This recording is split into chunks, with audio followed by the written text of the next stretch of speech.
Bab 3 kelas 11. Harmoni dalam keberagaman. Bagaimana sikap kalian terhadap orang-orang pendatang baru di lingkungan kalian?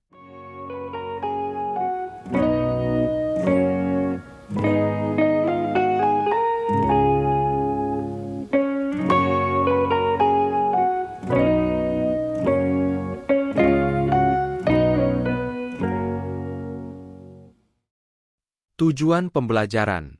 Setelah mempelajari materi bab ini, kalian diharapkan mampu 1. Menjelaskan konsep harmoni dalam keberagaman. 2. Mengidentifikasi potensi konflik yang terjadi dalam keberagaman masyarakat. Dan 3. Merumuskan gagasan solutif yang berkeadilan terhadap permasalahan keberagaman di masyarakat. Perhatikan peta konsep berikut ini.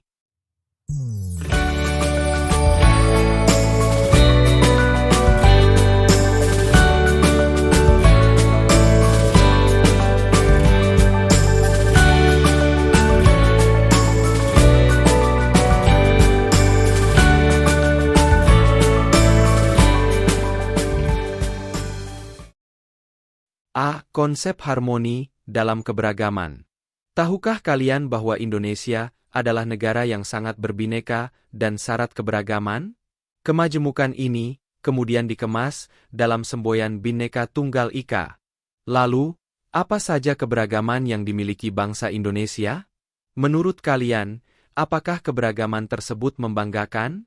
Bagaimana merawat keberagaman tersebut? Perlu kalian ketahui bahwa di balik keberagaman bangsa kita, terdapat juga potensi perpecahan. Lantas, apa yang harus kita lakukan agar bangsa ini tetap damai dalam jalinan satu kesatuan yang utuh di tengah beragam perbedaan? Bab ini akan membahas materi penting, yaitu harmoni dalam keberagaman.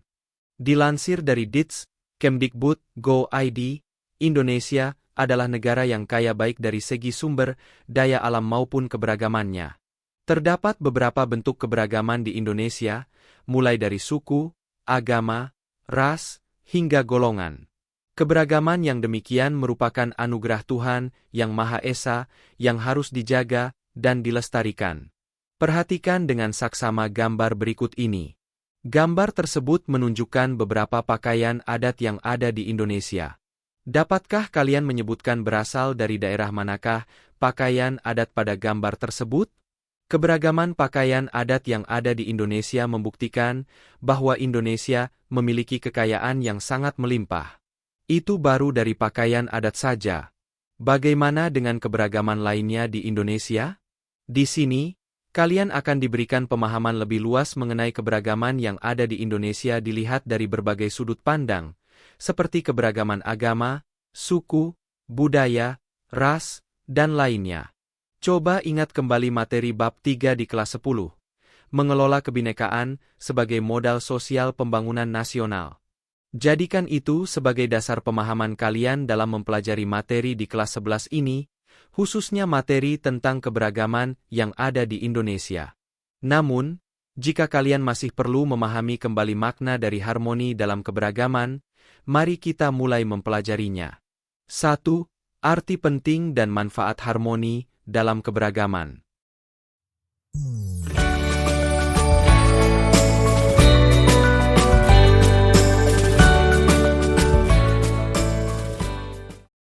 Tak hanya pakaian adat, Indonesia memiliki keragaman dan kekayaan yang sangat melimpah. Contohnya, penduduk dalam suatu kampung memiliki latar belakang profesi dan agama yang berbeda, tetapi setiap minggu mereka bergotong royong membersihkan jalan kampung. Perilaku gotong royong tersebut menjadi wujud harmoni, di mana terjadi keselarasan dan kesesuaian antara beberapa bagian meski mereka memiliki perbedaan. Demikian juga dalam kehidupan berbangsa dan bernegara, harmoni dalam keberagaman menjadi hal penting dalam rangka menjaga kestabilan dan kesejahteraan masyarakat. Harmoni dalam keberagaman kehidupan berbangsa dan bernegara mengacu pada hubungan yang baik antara individu dengan individu, individu dengan kelompok, dan kelompok dengan kelompok yang berbeda dalam masyarakat, dengan menjunjung tinggi sikap toleransi di tengah perbedaan agama, ras, budaya, dan sebagainya. Selain itu, membangun harmoni dalam keberagaman juga sangat penting dilakukan di dunia kerja. Dalam dunia kerja profesional, kalian dituntut memiliki kemampuan bekerja sama secara efektif dengan teman kerja yang memiliki latar belakang dan keterampilan berbeda, membangun tim solid yang saling melengkapi antara satu dan lainnya.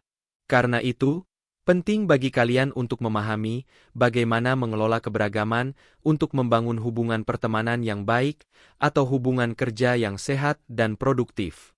Jika tidak, kalian akan cenderung kaku dalam bergaul dan berinteraksi dengan mereka yang memiliki latar belakang berbeda. Perlu penyesuaian karakteristik setiap individu agar perbedaan itu tidak menjadikan ketegangan bahkan permusuhan. Harmoni dalam keberagaman kehidupan berbangsa dan bernegara dapat dicapai melalui berbagai cara, di antaranya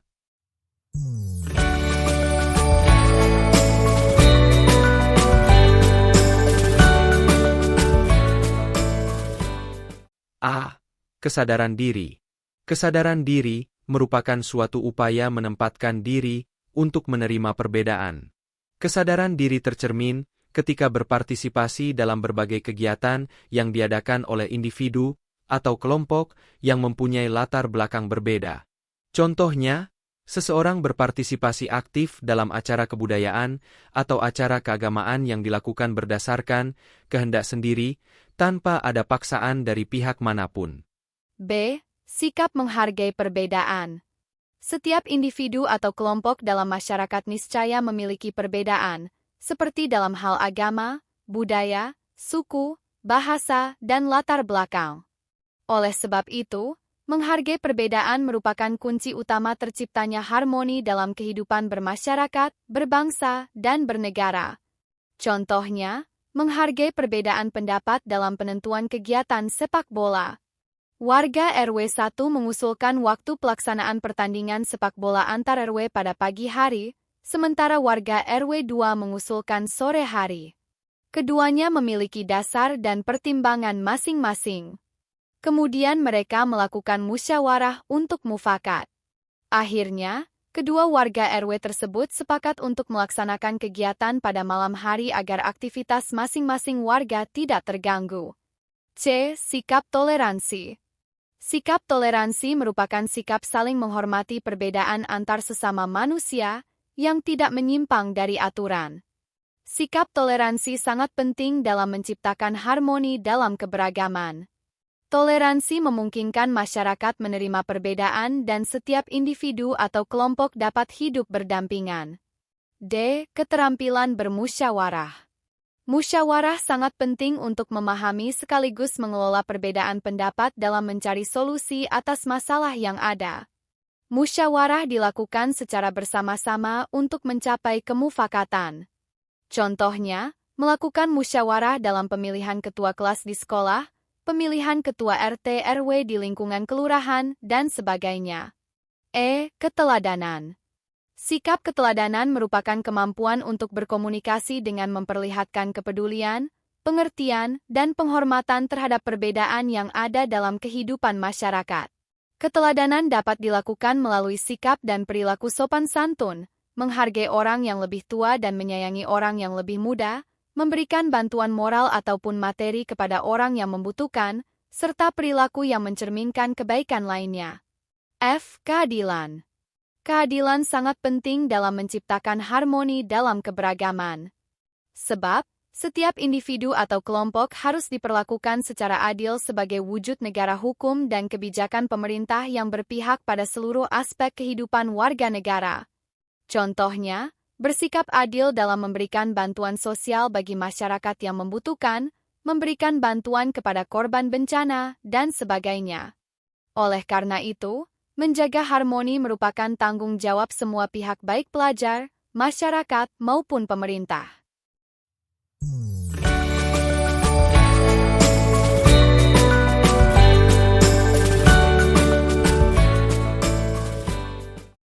A. Memperkuat persatuan dan solidaritas. Ketika terdapat harmoni dalam keberagaman, seluruh masyarakat akan merasa saling terkait dan mendukung satu sama lain.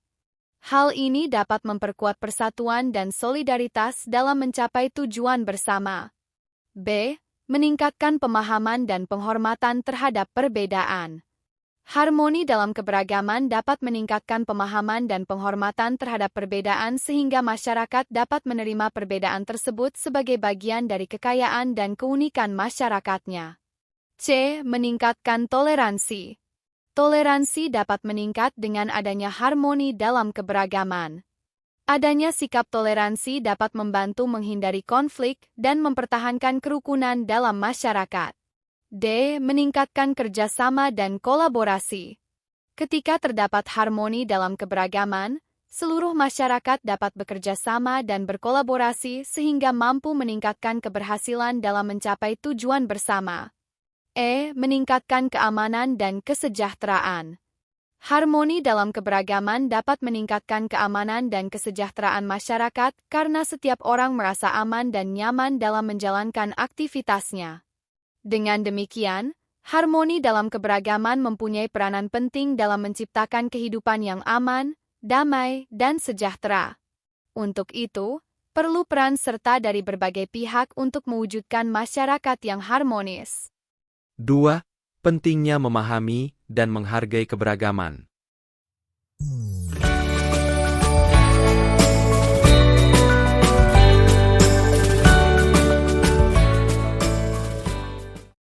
Tahukah kalian, kenapa sebagai warga negara kita harus memahami dan menghargai keberagaman? Keberagaman merupakan kekayaan sekaligus berkah bagi bangsa Indonesia yang harus kita syukuri. Salah satu kekayaan tersebut, yaitu setiap daerah di Indonesia mempunyai kekhasan dan keunikan alat musik. Apa yang ada di pikiran kalian ketika melihat gambar berikut ini? Gambar tersebut memperlihatkan salah satu alat musik khas daerah yang ada di Indonesia, yaitu dari Nusa Tenggara Timur tepatnya dari Pulau Rote, yang dimainkan dengan cara dipetik. Perlu kalian tahu, setiap daerah Indonesia mempunyai keunikan dan kekhasan masing-masing. Selain itu, Indonesia memiliki keberagaman yang sangat banyak jumlahnya. Karena itu, sangat penting untuk memahami dan menghargai keberagaman dilihat dari berbagai aspek. Coba kalian renungkan, bagaimana cara menjaga keberagaman? Apakah melalui alat musik bisa menciptakan keharmonisan di tengah keberagaman? Keberagaman yang ada di Indonesia harus senantiasa dijaga dan dilestarikan agar tercipta persatuan dan kesatuan di antara masyarakat Indonesia. Setiap daerah di Indonesia juga memiliki keunikan tersendiri baik dalam budaya, keragaman alat musik, maupun kearifan lokal. Untuk mewujudkan harmoni dalam keberagaman, penting memahami dan menghargai keberagaman sesuai dengan nilai-nilai Pancasila. Nilai-nilai yang terkandung di dalam Pancasila semestinya menjadi pedoman dalam berpikir, bersikap, dan bertindak. Sebagai anggota masyarakat, penting bagi kita untuk memahami dan menghargai keberagaman agar terwujud hal-hal berikut ini.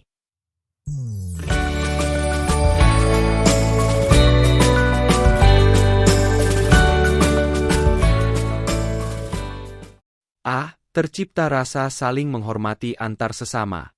Ketika masyarakat mampu memahami dan menghargai keberagaman, akan tercipta rasa saling menghormati dan toleransi yang dapat meminimalkan konflik antar kelompok. B. Meningkatkan kerjasama di antara kelompok masyarakat. Keberagaman dalam masyarakat dapat memperkaya sumber daya dan potensi masyarakat. Ketika masyarakat mampu memahami dan menghargai keberagaman, akan tercipta kerjasama dan kolaborasi yang produktif di antara kelompok masyarakat. C. Meningkatkan kualitas hidup. Pemahaman dan penghargaan terhadap keberagaman dalam masyarakat dapat meningkatkan kualitas hidup setiap individu ataupun kelompok di dalam masyarakat karena adanya saling pengertian dan dukungan yang saling memengaruhi dan menguatkan. D. Menjamin keberlangsungan kehidupan yang lebih baik. Masyarakat yang memahami dan menghargai keberagaman cenderung lebih mampu beradaptasi dengan perubahan dan tantangan yang ada dalam lingkungan global yang kian kompleks. 3 faktor pendorong dan penghambat terwujudnya harmoni.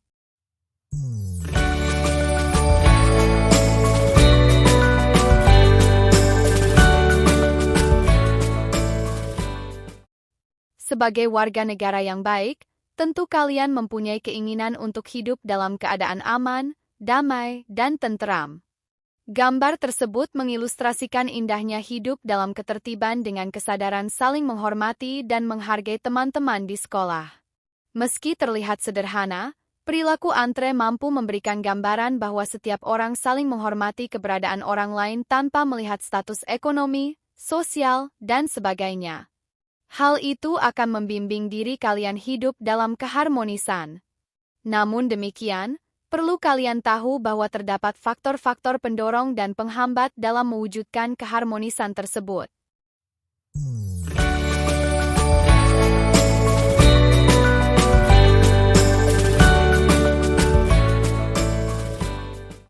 A. Faktor pendorong dalam mewujudkan harmoni dapat berupa kultur, struktur, atau infrastruktur. 1. Nilai-nilai budaya menghargai perbedaan. Bangsa Indonesia memiliki kesadaran yang sama mengenai kultur atau budaya.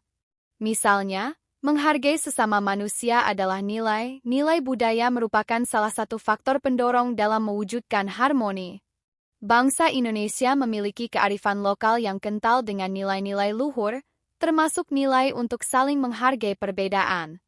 Sebagai contoh, terdapat istilah ngewongke wong pada masyarakat Jawa, sile asah, sile asi dan sile asuh pada masyarakat Sunda, sipakatok pada masyarakat Bugis, naturang ayu pada masyarakat Bali, dan sebagainya. 2. Struktur sosial yang adil dan inklusif. Struktur sosial adalah bagian atau unsur-unsur pembentuk masyarakat yang memiliki peran dan fungsi masing-masing dalam menciptakan tatanan masyarakat yang sistematis dan teratur. Keunikan dan keragaman bangsa Indonesia baik dalam profesi, budaya, agama, dan lainnya juga merupakan unsur pembentuk tatanan masyarakat. Untuk membentuk suatu tatanan masyarakat yang teratur dan harmonis, masing-masing kelompok masyarakat dengan keunikannya tersebut harus membentuk relasi yang adil dan inklusif. Artinya, masing-masing unsur masyarakat memiliki akses dan kesempatan yang sama dalam melakukan peran dan fungsi sosialnya dalam mencapai tujuan bersama. Misalnya, setiap individu baik pria maupun wanita dari budaya, agama, atau suku manapun sama-sama memiliki hak untuk menempuh pendidikan dan mendapatkan pekerjaan yang layak. 3. Pembangunan infrastruktur yang merata. Negara Indonesia mempunyai ciri khas, yaitu memiliki keberagaman suku, kebudayaan, dan agama yang tersebar di belasan ribu pulau yang terbentang dari Sabang sampai Merauke. Pembangunan infrastruktur yang inklusif dan merata menjadi salah satu faktor yang mampu mendorong terwujudnya harmoni dalam keberagaman. Pembangunan infrastruktur yang merata dapat menjembatani komunikasi antar kelompok yang berbeda dan sekaligus mengatasi kesenjangan sosial antar kelompok masyarakat. B. Faktor penghambat. Setelah memahami faktor-faktor pendorong terciptanya harmoni dalam keberagaman, selanjutnya kalian perlu memahami faktor-faktor penghambat dalam mewujudkan harmoni, di antaranya. 1. Egoisme. Egoisme merupakan sikap atau perilaku yang mengutamakan kepentingan diri sendiri. Egoisme sering dianggap sebagai sikap yang berfokus pada diri sendiri dan kurang memperhatikan kepentingan orang lain. Secara psikologis, egoisme adalah salah satu ciri seseorang yang belum selesai dengan dirinya sendiri, sehingga kesulitan untuk berpikir di luar dirinya. Sikap egois dapat menghambat terciptanya harmoni, karena seseorang yang egonya tinggi menyebabkan rendahnya kepedulian terhadap sesama anggota masyarakat. 2. Etnosentrisme. Etnosentrisme merupakan sikap atau pandangan suatu kelompok merasa budaya, norma, dan nilai-nilai yang mereka anut paling benar dan superior dibanding budaya, norma, dan nilai-nilai kelompok lain. Sikap ini dapat menghambat terciptanya harmoni dalam kehidupan masyarakat karena menganggap kecil budaya kelompok lain. 3. Eksklusivisme. Eksklusivisme merupakan suatu sikap atau pandangan yang meyakini bahwa hanya satu kelompok atau golongan yang mempunyai hak atau akses eksklusif terhadap kebenaran, tertutup terhadap individu atau kelompok lain. Dengan demikian, penting bagi masyarakat untuk terus meningkatkan kesadaran dan pemahaman atas keberagaman, serta mencegah faktor-faktor penghambat yang memicu terjadinya konflik dan ketidakadilan dalam masyarakat. B. Identifikasi potensi konflik dalam masyarakat yang beragam.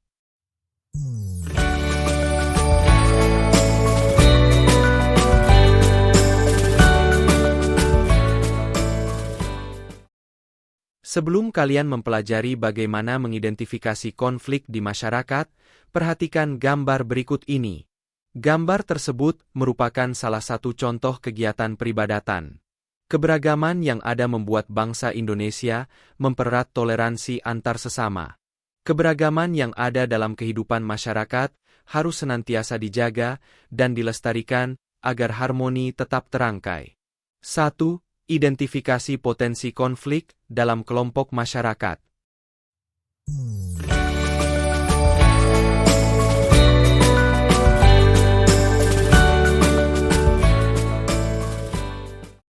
Menurut kerangka Kluckhohn, antropolog, semua sistem nilai budaya dalam semua kebudayaan di dunia sebenarnya mengenai 5 masalah pokok dalam kehidupan manusia. Kelima masalah pokok itu adalah 1. Masalah mengenai hakikat dari hidup manusia. 2. Masalah mengenai hakikat dari karya manusia. 3. Masalah mengenai hakikat dari kedudukan manusia dalam ruang waktu. 4. Masalah mengenai hakikat dari hubungan manusia dengan alam sekitarnya. Dan 5. Masalah mengenai hakikat dari hubungan manusia dengan sesamanya. Berdasarkan UU Nomor 12 Tahun 2012, konflik adalah perseteruan atau benturan isik dengan kekerasan antara dua kelompok masyarakat atau lebih yang berlangsung dalam waktu tertentu dan berdampak luas yang mengakibatkan ketidakamanan dan disintegrasi sosial sehingga mengganggu stabilitas nasional dan menghambat pembangunan nasional. Konflik dalam masyarakat dapat menimbulkan kerugian sehingga perlu dilakukan pencegahan. Salah satunya melalui identifikasi potensi konflik dalam kelompok masyarakat.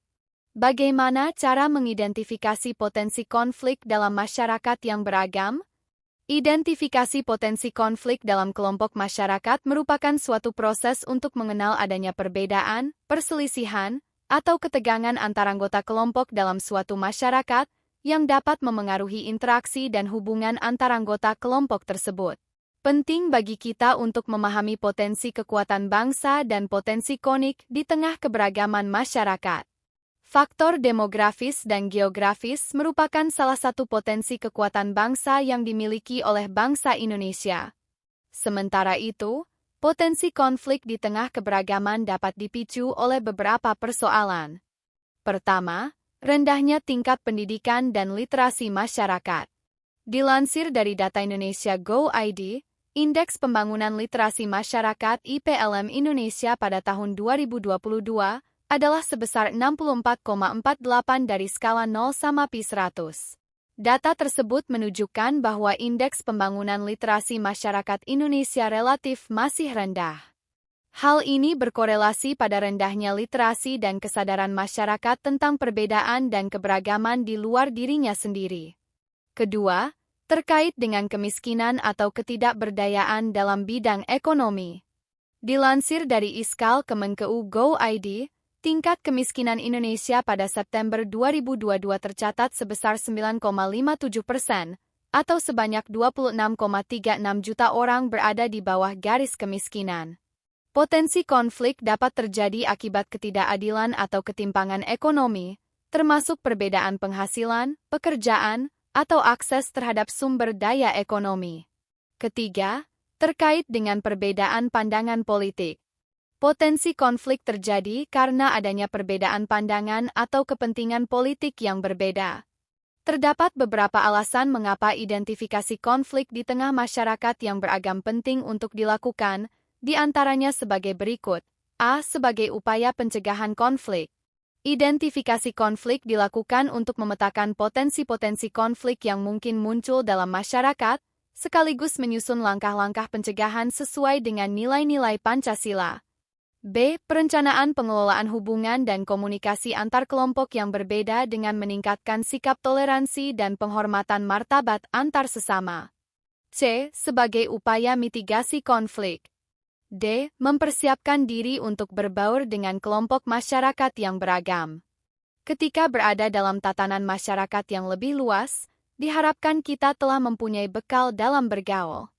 Dalam kehidupan masyarakat yang beragam, setiap orang hendaknya memiliki hubungan yang erat dan saling mendukung satu sama lain. Hal ini dapat mengurangi ketegangan dan meningkatkan kemampuan masyarakat dalam mengatasi konflik yang terjadi. Contohnya, menjaga hubungan baik dengan sesama teman di sekolah, saling bekerja sama dan bergotong royong. Gotong royong menyimpan prinsip persatuan dan kesatuan nasional serta kerjasama aktif yang perlu diimplementasikan dalam kehidupan sehari-hari demi mewujudkan cita-cita luhur bangsa Indonesia, yakni terciptanya masyarakat adil dan makmur berdasarkan Pancasila. Ketika berada di tengah kehidupan masyarakat, kalian akan dihadapkan pada situasi dan kondisi yang kompleks. Begitu juga dalam dunia kerja, kalian akan menjumpai banyak keragaman dan perbedaan, latar belakang, agama, budaya, gender, dan keunikan tiap individu.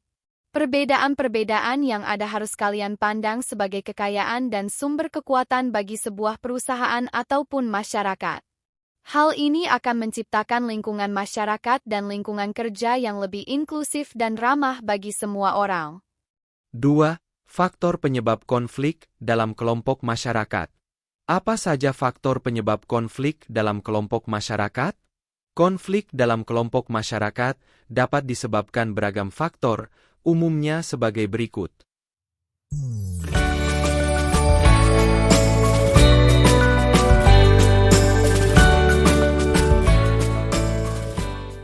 A. Perbedaan tingkat pendidikan.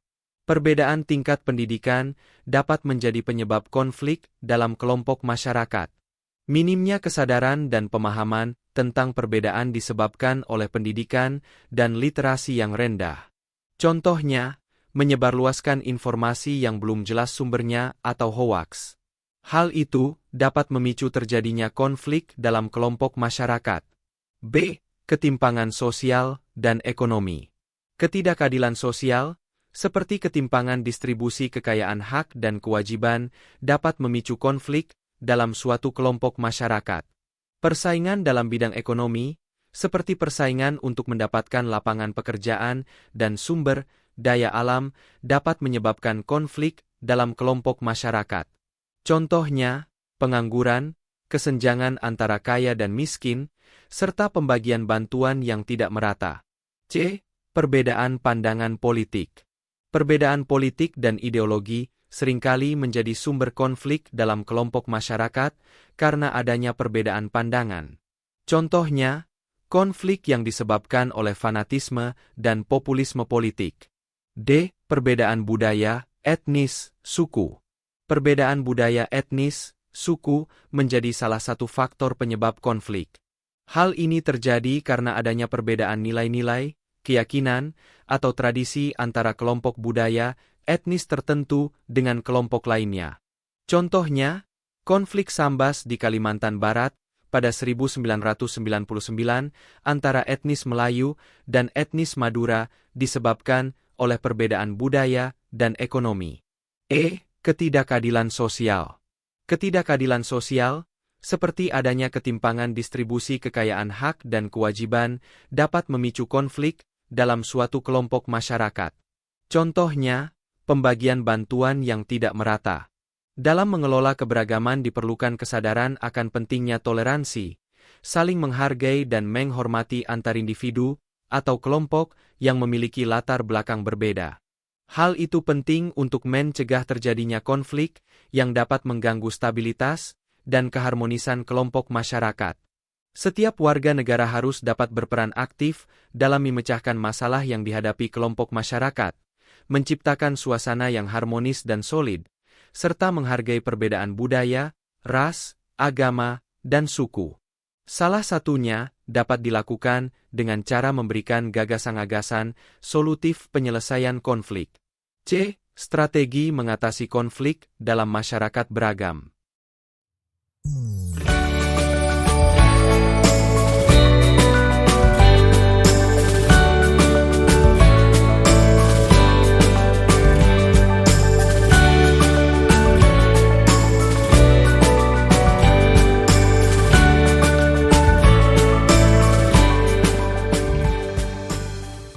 Pada materi sebelumnya, kalian telah mempelajari bagaimana mengidentifikasi konflik dalam masyarakat yang beragam. Sekarang, kalian akan mempelajari mengenai strategi mengatasi konflik dalam masyarakat yang beragam. Berikut adalah beberapa strategi mengatasi konflik. 1. Prinsip-prinsip dalam mengatasi konflik. Pancasila adalah dasar negara Indonesia yang memuat 5 prinsip dasar yang menjadi landasan bagi kehidupan berbangsa dan bernegara. Prinsip-prinsip Pancasila juga dapat dijadikan dasar penyelesaian konflik dalam masyarakat. Beberapa prinsip Pancasila yang dapat diterapkan adalah sebagai berikut. 1. Ketuhanan yang Maha Esa. Prinsip ini menekankan pentingnya kepercayaan dan pengakuan atas adanya Tuhan yang Maha Esa. Penyelesaian konflik dapat dilakukan dengan mengutamakan nilai-nilai moral dan etika dalam proses penyelesaian konflik. Contohnya, penyelesaian konflik dengan keadaan hati yang tenang, tidak bertentangan dengan kaidah-kaidah keagamaan. Prinsip dasar sila ini dalam hubungannya dengan penyelesaian konflik adalah menjunjung tinggi nilai-nilai ketuhanan itu sendiri, seperti kasih sayang. Dalam menyelesaikan konflik di antara masyarakat perlu menempatkan semangat kasih sayang sebagai fondasinya. 2. Kemanusiaan yang adil dan beradab. Prinsip ini menekankan pentingnya menghargai martabat dan kehormatan manusia dalam masyarakat.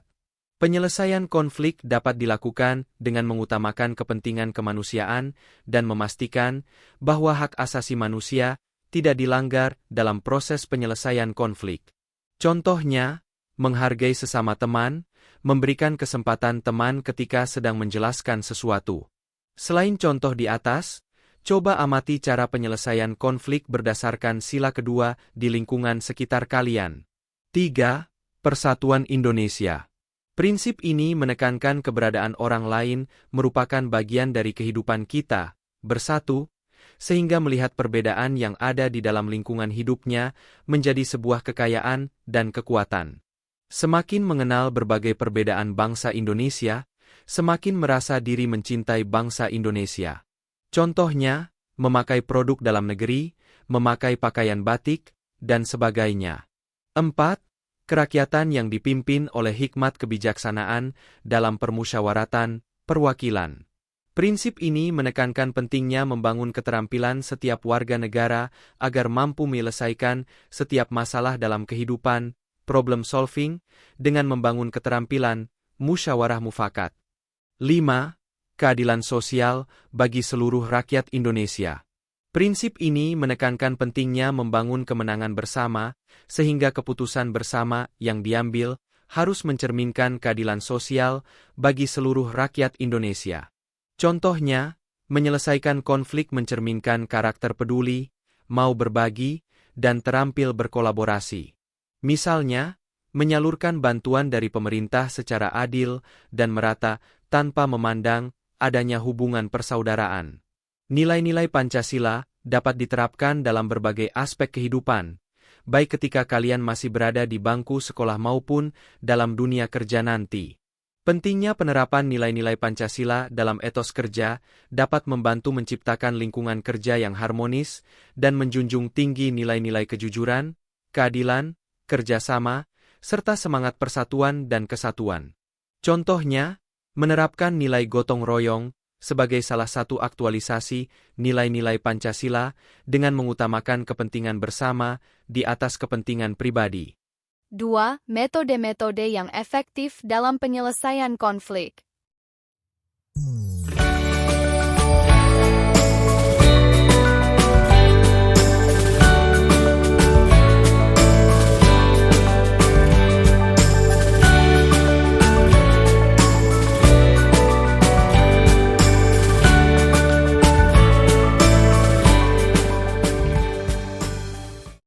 Setelah memahami strategi penyelesaian konflik, kini kalian diajak untuk memahami bagaimana metode-metode efektif dalam penyelesaian konflik baik di dalam keluarga, sekolah, masyarakat, maupun kehidupan berbangsa dan bernegara.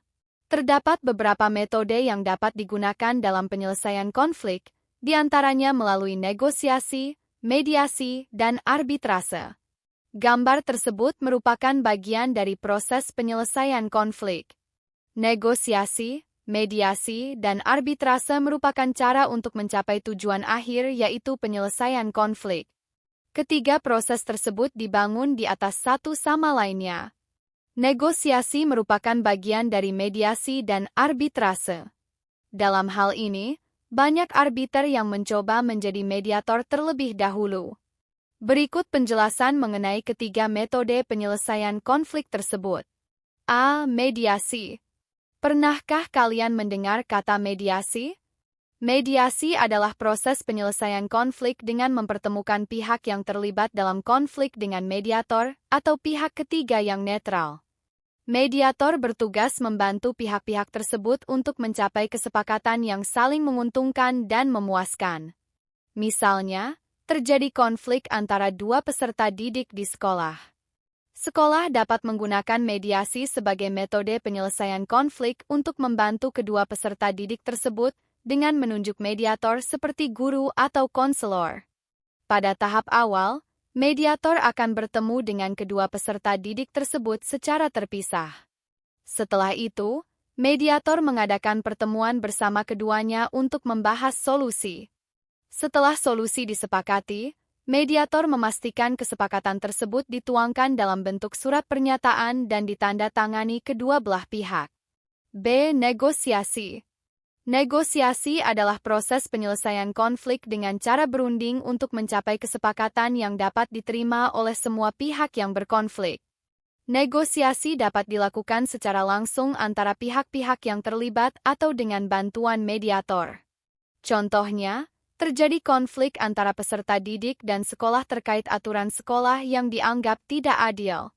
Sekolah dapat menggunakan negosiasi sebagai metode penyelesaian konflik untuk mencapai kesepakatan yang dapat diterima kedua belah pihak. Negosiasi melibatkan proses diskusi dan perundingan. Sekolah dapat mengundang peserta didik yang merasa keberatan terhadap aturan sekolah. Negosiasi dilakukan dengan sikap terbuka dan adil dari kedua belah pihak.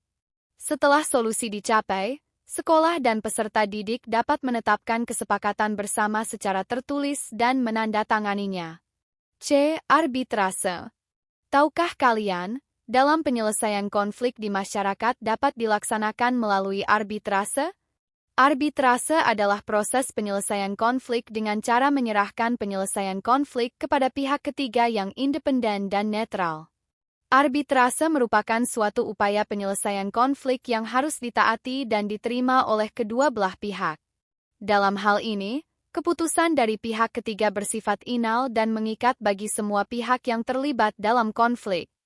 Misalnya, terjadi konflik antara dua perusahaan yang bekerja sama dalam sebuah proyek konstruksi. Penyebabnya, pekerjaan yang dilakukan kontraktor kurang memadai dan tidak memenuhi standar kualitas yang telah disepakati dalam kontrak. Kedua belah pihak menyepakati untuk menunjuk seorang arbiter netral yang akan memutuskan sengketa. Setelah mendengarkan argumen dari kedua belah pihak, arbiter akan membuat keputusan yang bersifat final dan mengikat bagi kedua belah pihak. D. Dialog atau musyawarah mufakat. Merupakan proses penyelesaian konflik atau perbedaan pendapat di antara dua pihak atau lebih yang dilakukan dengan cara menjalin komunikasi terbuka dan saling menghargai. Dalam penyelesaian konflik ini, pihak yang terlibat konflik saling mendengarkan dan memahami argumen atau pandangan pihak lain, serta mencari solusi yang tepat atas konflik tersebut yang dapat mendamaikan semua pihak yang terlibat sehingga mencapai kesepakatan bersama. Setelah mengetahui metode-metode dalam menyelesaikan konflik, kalian pasti bertanya, di mana nilai-nilai Pancasila? Pancasila yang salah satunya mampu memberikan solusi melalui musyawarah sesungguhnya, ada pada keempat metode di atas. Proses-proses penyelesaian konflik dapat dilakukan dengan musyawarah. Dalam membangun harmoni dalam keberagaman, Masyarakat harus bersedia membuka diri dan menghargai perbedaan yang ada. Hal tersebut memerlukan komitmen dan kerjasama dari semua pihak baik pemerintah, masyarakat sipil, maupun kelompok agama, suku bangsa, dan budaya. Cara penanganan konflik berdasarkan Pasal 3 Undang-Undang Nomor 7 Tahun 2012 bertujuan untuk a. Menciptakan kehidupan masyarakat yang aman, tenteram, damai, dan sejahtera. b. Memelihara kondisi damai dan harmonis dalam hubungan sosial kemasyarakatan. c. Meningkatkan tenggang rasa dan toleransi dalam kehidupan bermasyarakat dan bernegara. d. Memelihara keberlangsungan fungsi pemerintahan. e. Melindung jiwa, harta benda, serta sarana dan prasarana umum. e. Memberikan perlindungan dan pemenuhan hak korban. Serta g. Memulihkan kondisi isik dan mental masyarakat, serta sarana dan prasarana umum. Dengan demikian, keberagaman yang ada di masyarakat harus dihargai dan dihormati dengan cara yang tepat dan efektif. Selain itu, penting untuk menghindari tindakan yang mengabaikan pendapat, menunjuk satu pihak sebagai yang paling benar, dan sebagainya. D. Peran serta warga negara dan gagasan solutif dalam penyelesaian konflik.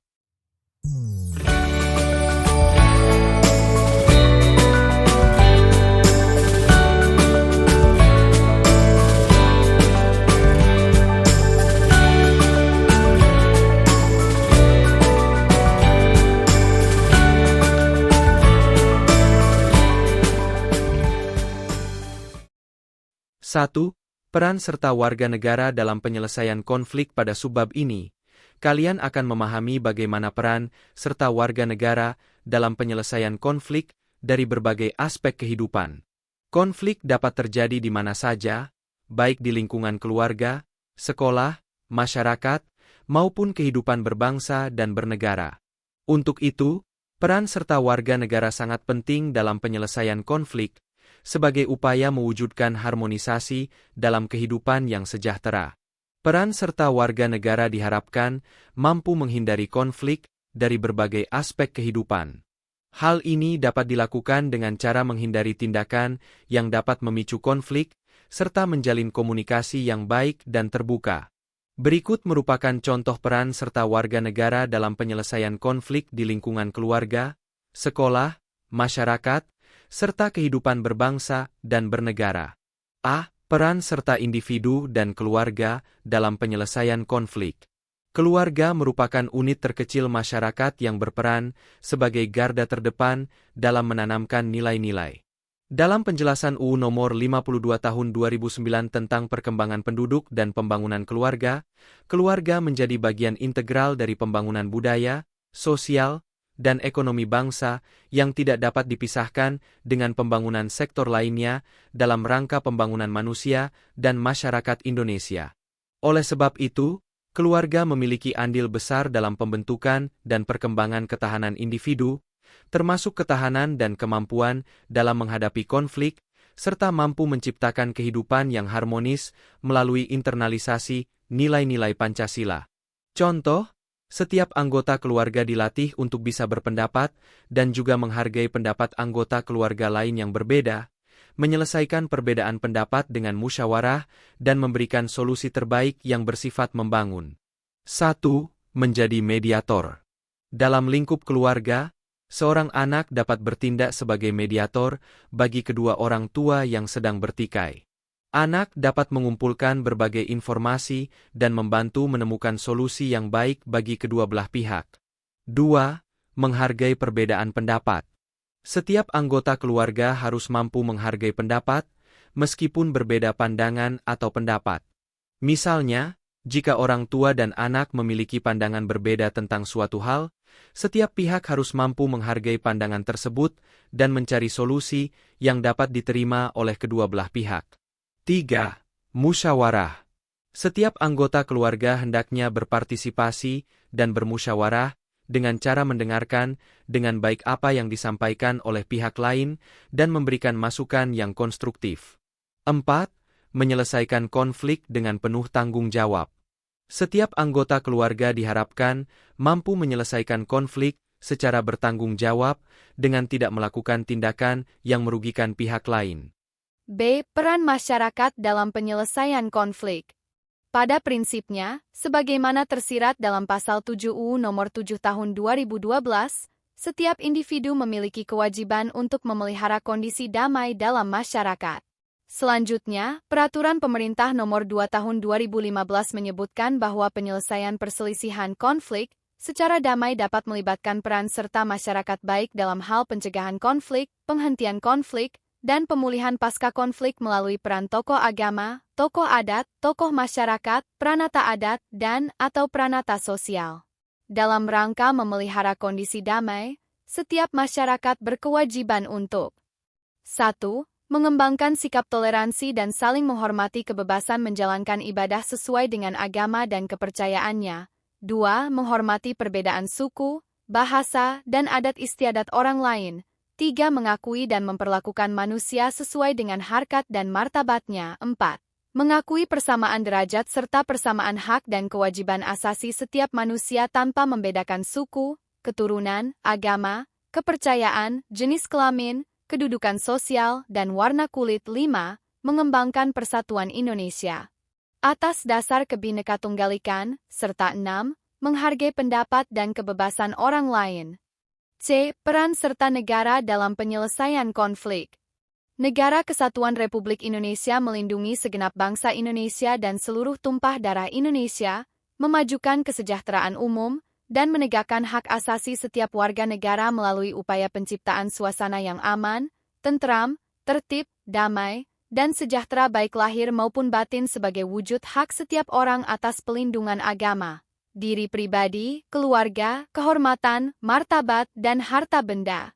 Berdasarkan hal tersebut, maka negara memiliki peran penting dalam pencegahan konflik, penghentian konflik, dan pemulihan pasca konflik secara terencana, terpadu, berkelanjutan, dan terukur. 1. Menjaga perdamaian dan keamanan. Setiap warga negara memiliki tanggung jawab untuk menjaga perdamaian dan keamanan. Hal ini dapat dilakukan dengan cara menghindari tindakan yang dapat memicu konflik dan kerusuhan serta bersikap aktif dengan melaporkan kejadian atau sesuatu yang mencurigakan kepada aparat keamanan setempat. Selain itu, menjaga hubungan baik dalam kerjasama bilateral ataupun multilateral negara di dunia. 2. Berpartisipasi dalam proses demokrasi. Setiap warga negara diharapkan berpartisipasi secara aktif dalam proses demokrasi, seperti ikut serta dalam memilih calon pemimpin yang dianggap paling baik, memberikan suara dalam pemilihan umum, serta memberikan masukan yang bersifat konstruktif kepada pemerintah. 3. Menghargai hak asasi manusia. Sebagai warga negara yang baik diharapkan dapat menghargai hak asasi manusia dan menghormati perbedaan setiap individu ataupun kelompok, serta mampu mencegah terjadinya diskriminasi dan kekerasan pemicu konflik. 4. Musyawarah. Setiap warga negara harus mampu bermusyawarah mufakat, saling mendengarkan dan mencari solusi yang dapat diterima oleh semua pihak. Dalam membangun persatuan dan kesatuan, setiap warga negara diharapkan bekerja sama membangun persatuan dan kesatuan bangsa, seperti memperkuat rasa nasionalisme dan patriotisme, serta membantu memperkuat kedaulatan rakyat. 2. Gagasan solutif dalam penyelesaian konflik.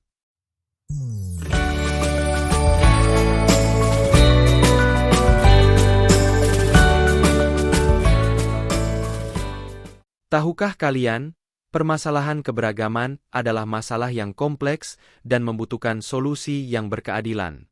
Berikut ini adalah beberapa gagasan solutif yang dapat diambil untuk mengatasi permasalahan keberagaman secara adil dan berkeadilan. A.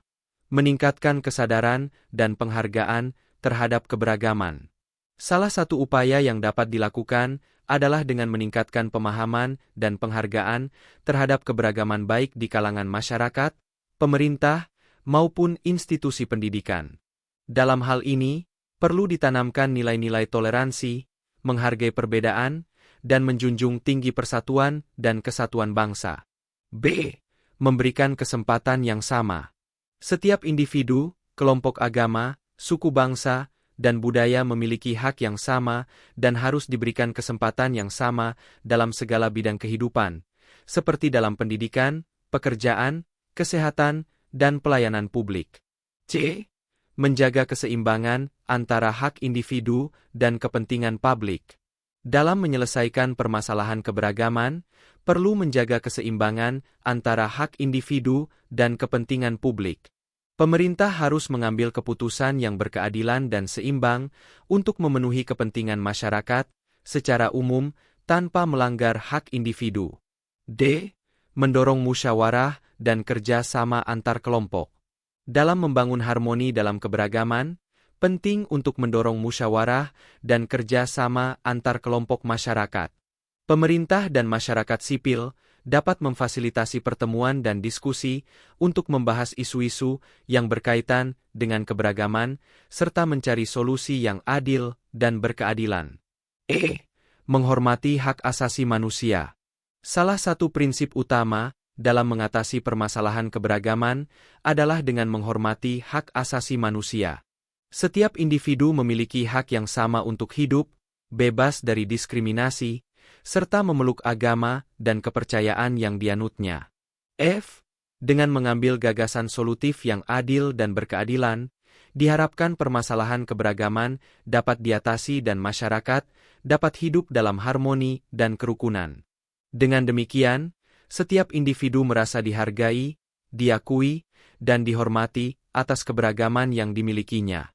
Peran serta seluruh warga negara dan pemerintah sangat memengaruhi penyelesaian konflik yang terjadi.